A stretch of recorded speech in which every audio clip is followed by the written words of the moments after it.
All right, it looks like we are live. So, folks, I am still camping, still having a blast, still have my mountain bike with me, and I'm in Texas. Now I'm in Granbury, Texas.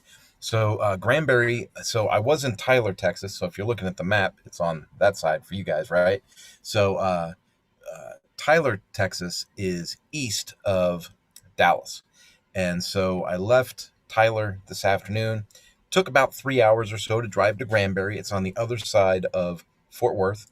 And I found another campsite and hanging here, and I'm going to love it. Met some folks here already that are just super, super nice, really pleasant, and they got Wi Fi. So I don't know how good it looks like the video is a little fuzzy. I'm assuming it's the Wi Fi connection tonight.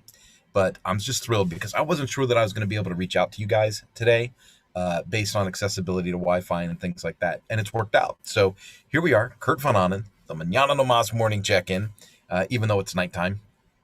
And it's going really, really well.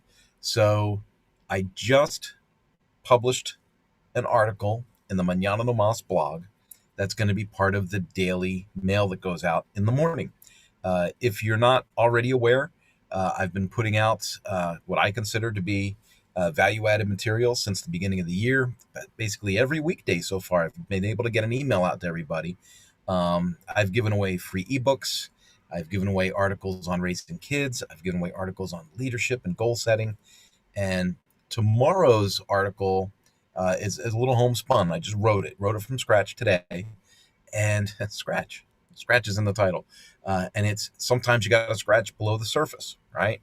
Sometimes, pardon me, sometimes things look so glossy and perfect and looks good, smells good.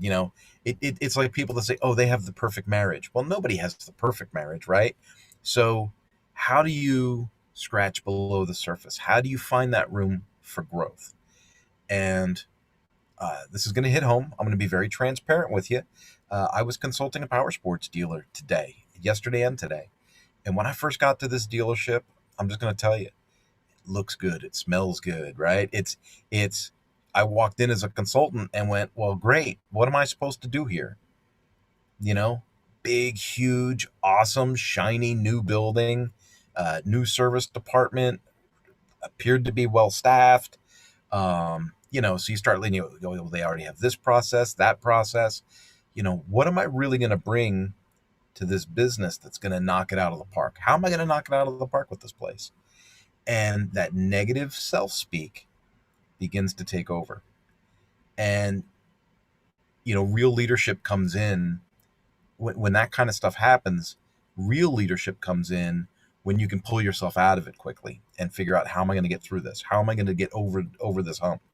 And so in this situation, I just went to asking questions. I just said, hey, you know what? You're looking at me like I'm going to have all the answers. And you know what? I got to ask some questions first. And I asked questions. Each question led to another question, which led to another thing, to another thing, to another thing. And the deeper you go, the more you find these opportunities for growth. And so I'm very, very pleased. I mean, the dealership's still a kick-ass dealership. It's not that they're not any less fantastic of a dealership because now I've got some ideas for them. No, it's not that at all. Anyone that's in business, anyone that is in self-development knows there's always room for growth. Tomorrow is the first day of the rest of your life, right? And the owner of this particular store is very aware of that. And so when I told him about some of the things that my questioning of staff and stuff like that had brought up, he was very, very open to it. But here's my message to you. It doesn't matter if you're a school teacher, if you're an athletic coach, if you coach soccer teams, it doesn't matter. Sometimes we get in a rut, and sometimes it looks good and it smells good and the results look acceptable. And so we fall into this comfort zone where we're like, it's good enough. I'm doing all right. And we can always do better, and it's just one of those things where scratch below the surface, take an honest look at things, ask those hard questions. If you're a teacher, ask things like, ask the students, how can I engage you better? What do you think would help you retain this information better? Do you think you're a visual learner, an audible learner? Do you think you do better by reading it? Do you think you do better by seeing it? Do you do better by hearing me talk about it? And, once a teacher can identify the learning style of their students, they're able to work on those retention factors, right? Or help kids work in the areas where they're, you know, so many times we're trying to create students that are robotic, ones that, take what we give them, memorize it, and pass a test. We try to do that with teaching. And, if we focused on what kids were really naturally excelled at, maybe the results would be considerably better, right? But we can do that in business. In business, we can optimize somebody's sweet spot and really take advantage of it. And so it was fun. I enjoyed the last couple of days. I'm going into a new dealership tomorrow, and same thing. I'm going in, eyes wide open, asking lots of questions, and then through those questions, coming up with a pathway to success. And even though a place might have success, you can expand it, right? You can always add. There's always, it's not about, running out of pie, right? So taking someone else's piece of the pie. Man, just bake some more pies, right? I like that one that says, "Do you want to argue whether the glass is half full or half empty?" Well, while you guys were arguing about half full, half empty, I went and got another glass of water.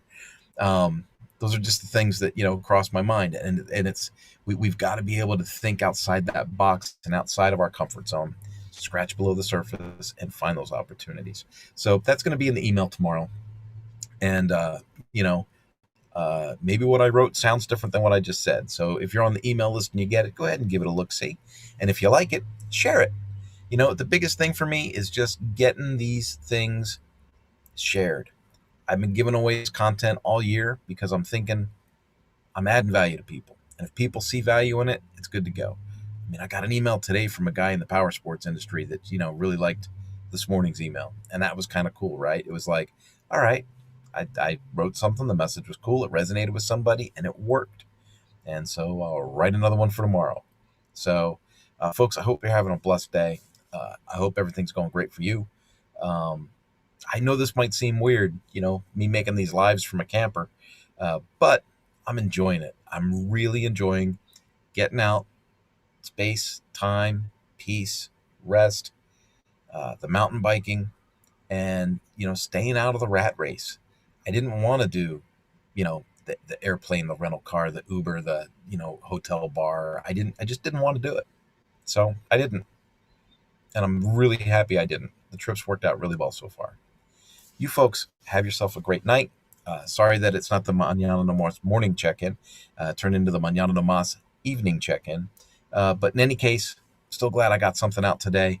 I like touching base with you. And if you're finding value in this stuff, please, please, please share, move it along, keep it going. Because if we can grow this community, like I indicated in a couple videos ago, if we can grow this community and there's a desire or a demand for it, I'll open up the social channels in it, and you guys could use it like Parlor. Parlor was shut down. All I gotta do is flip a switch and make it happen, right? But I don't want to make it happen unless there's a community that's going to use it, because having all this cool stuff and nobody in there just makes it feel weird. So I will talk